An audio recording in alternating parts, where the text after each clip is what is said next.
మళ్ళీ ఇదే చంద్రబాబు నాయుడు గారి ముఖ్యమంత్రిగా పరిపాలన చేస్తూ ఉన్న ఇదే పీరియడ్లోనే అవే ట్యాంకర్లు తిరిగి మళ్ళా వెనక్కి వెళ్ళిపోయి మళ్ళీ టీటీడీలోకి ప్రవేశించాయి. దొడ్డిదారున మళ్ళీ టీటీడీలోకి వేరే వాళ్ళ పేరుతో మళ్ళీ ప్రవేశించాయి. దాన్ని టీటీడీ యాక్సెప్ట్ చేసింది.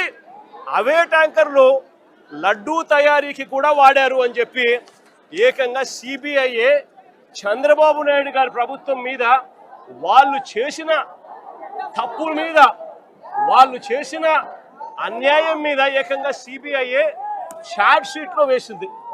నేను అడుగుతా ఉన్నా, ఏకంగా సిబిఐఏ చంద్రబాబు నాయుడు గారి ప్రభుత్వం మీద ఈ మాదిరిగా రాసిన తర్వాత, ఛార్జ్ షీట్లో ఫైల్ చేసిన తర్వాత పాపం చేసిన వాళ్ళు ఎవరు అని చంద్రబాబు నాయుడు గారిని, కూటమిలో ఉన్న చంద్రబాబు నాయుడు గారికి సంబంధించిన చంద్రబాబు నాయుడు గారి కొడుకు, కూటమిలో ఉన్న పవన్ కళ్యాణ్ గారిని, ఇద్దరిని కూడా ప్రశ్నిస్తా ఉన్నాను. ఎవరు పాపం చేసిన వాళ్ళు అని చెప్పి నేను ఈ సందర్భంగా అందరినీ కూడా ప్రశ్నిస్తా ఉన్నా.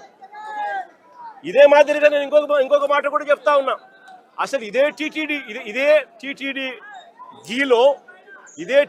గీలో ఎవరు చెప్పారండి దీంట్లో జంతువుల కొవ్వు ఉందని, గొడ్డు మాంసం ఉందని, పంది కొవ్వు ఉందని, చేపల నూనె కలిసిందని ఎవరు చెప్పినారు? సిబిఐ చెప్పిందా? ఎన్డీడీబీ రిపోర్ట్లు చెప్పినాయా? ఎన్డీఆర్ఐ రిపోర్ట్లు చెప్పినాయా? ఏ ల్యాబ్ రిపోర్ట్లు చెప్పినాయండి?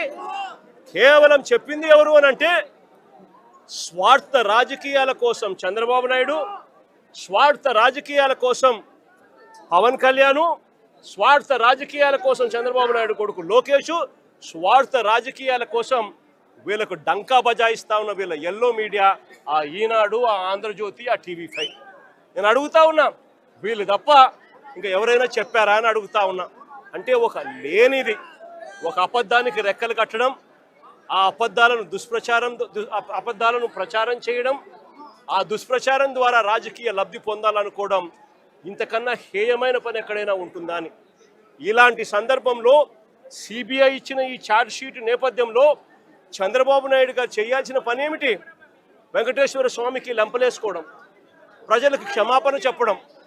అలాంటి పని చంద్రబాబు నాయుడు గారు ఎందుకు చేయడం లేదు అని చెప్పి, చంద్రబాబు నాయుడు గారికి మానవత్వం ఉందా చంద్రబాబు నాయుడు గారికి అని చెప్పి చంద్రబాబు నాయుడు గారిని ప్రశ్నిస్తూ, మా వాళ్ళు చంద్రబాబు నాయుడు గారికి జ్ఞానోదయం రావాలని గుళ్ళల్లో ప్రార్థనలు చేశారు, గుళ్ళల్లో పూజలు చేశారు.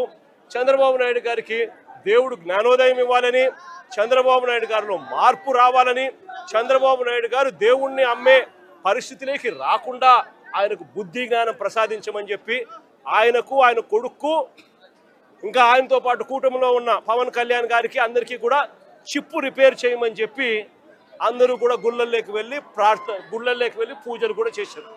నేను అడుగుతా ఉన్నా, తప్పేముంది అని. ఒక అబద్ధాన్ని దుష్ప్రచారం చేస్తూ చంద్రబాబు నాయుడు గారు ఏ స్థాయిలోకి బరితెగించారు అని అంటే సిబిఐ ఛార్జ్ షీట్ ఫైల్ చేసింది.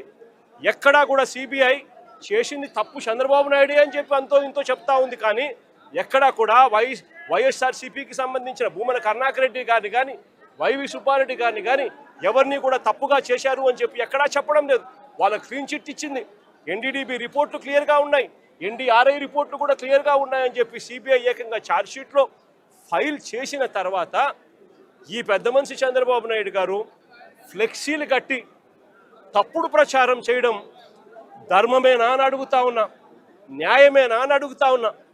అటువంటి ఫ్లెక్సీలు, అటువంటి అన్యాయమైన మాటలు దాంట్లో రాసి తప్పుడు ప్రచారం చేస్తూ ఉన్న నేపథ్యంలో చంద్రబాబు నాయుడు గారిని ఎవరైనా కూడా ఈ వాస్తవాలన్నీ కూడా చెబుతూ చంద్రబాబు నాయుడు గారిని ఎవరైనా గట్టిగా నిలదీస్తే చంద్రబాబు నాయుడు గారిలో అసహనం వచ్చి ఏ స్థాయిలోకి వెళ్ళిపోయాడు అని అంటే, మొన్న అంబటి రాంబాబు అన్న విషయంలో చూసాం జంగల్ రాజ్ పరిపాలన ఎలా జరిగింది అని. దానికన్నా ముందు విడుదల రజనీ గారిని ఏ రకంగా అటాక్ చేసినారో చూసినాం. దానికన్నా అదే రోజు బోళ్ళ బ్రహ్మనాయుడు అన్నను ఏ రకంగా అటాక్ చేసినారో చూసినాం. కొద్దిగా అటు ఇటుగా కాకాని గోవర్ధన్ అన్నను ఏ రకంగా అటాక్ చేసినారో చూసినాం. వీళ్ళందరినీ అటాక్ చేయడమే కాకుండా జోగి రమేష్ ఇంటికి ఏకంగా జోగి రమేష్ చేసిన తప్పల్లా ఏమీ లేదు. చంద్రబాబు నాయుడు గారిని, ఆయన కొడుకును, వీళ్ళందరినీ కూడా ప్రశ్నిస్తూ మీ చిప్పు రిపేర్ చేసుకోండి అయ్యా, ఇంత అన్యాయమైన పని మీరు చేస్తూ ఉన్నారు, ఇది ధర్మమేనా అని చెప్పి అడిగాడు. అంతకన్నా ఇంకా ఏమో చేసి అడిగింది కూడా లేదు. అలాంటిది చంద్రబాబు నాయుడు గారు అసహనం ఏ స్థాయిలోకి వచ్చింది అంటే, ఇప్పుడే జోగి రమేష్ ఇల్లు చూసినాం. ఏకంగా యాసిడ్ బాటిల్స్తో, పెట్రోల్ బాంబులతో, యాసిడ్ బాటిల్స్ కూడా, ఇన్ఫాక్ట్ బంగ ఉబ్బింది. గోడ చూస్తే యాసిడ్ మరకలతో గోడ అంతా ఇదైంది. యాసిడ్ మరకలతో, పెట్రోల్ బాంబులతో ఏకంగా ఇల్లంతా కూడా డోర్ కూడా కాలిపోయి మొత్తం అంతా కూడా చిన్నాభిన్నమైపోయిన పరిస్థితి. అక్కడే ఎలక్ట్రికల్ ఫ్యాన్ రెగ్యులేటర్ స్విచ్చెస్ అన్నీ కూడా ఉన్నాయి. ఆ లైట్లు అంటుకొని ఉండింటే, ఆ డోర్లు కాలి ఉంటే ఇంట్లో కూడా వుడెన్ ఫర్నిచరు, మొత్తం కర్టన్స్ అన్నీ ఉన్నాయి. ఇంట్లో రమేష్ వాళ్ళ నాన్న 80 సంవత్సరాల వయసు. ఇంట్లో రమేష్ వాళ్ళ నాన్న ఒక్కడే ఉన్నాడు. లేయలేని పరిస్థితి, నడవలేని పరిస్థితిలో ఉన్న వ్యక్తి ఇంట్లో ఉన్నాడు. ఇది హత్యాయత్నం కాదా అని అడుగుతా ఉన్నా నేను. ఇది చేయడం ధర్మమేనా అని అడుగుతా ఉన్నా. కేవలం ఒక బీసీ నాయకుడుగా ఎదుగుతా ఉన్నాడు అని, బీసీ నాయకుడిగా వాయిస్ ఉంది అని, ఆ బీసీ నాయకుని వాయిస్ను అనగదొక్కాలి అని చెప్పి దుర్మార్గపు ఆలోచనలు చేయడం ఎంత మటుకు ధర్మం అని అడుగుతా ఉన్నా. నేను అడుగుతా ఉన్నా, ఇది ఒకసారి గమనించమని అడుగుతా ఉన్నా.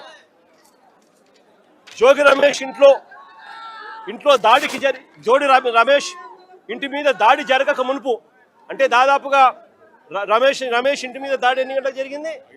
5ంటికి దాడి జరిగింది. 5ంటికి దాడి జరిగితే ఆ దాడికి సంబంధించి పోలీసులు, చంద్రబాబు నాయుడు గారు, తెలుగుదేశం పార్టీ వ్యక్తులు ఏ రకంగా కాన్స్పిరసీ రచించినారు అనే దానికి ఇదిగో చూడండి. ఇది 2 గంటల ప్రాంతంలో తీసిన ఫోటో. అంటే ఇదే సర్కిల్లోనే ఇక్కడ DCP Gundam Ramakrishna, Telugu Desam party leader Bommasani Subbarao, CI Ibrahimpatnam Chandrasekhar, వీళ్ళు ముగ్గురు కూడా ఇక్కడే సర్కిల్ దగ్గర రచిస్తూ ఉన్నారు.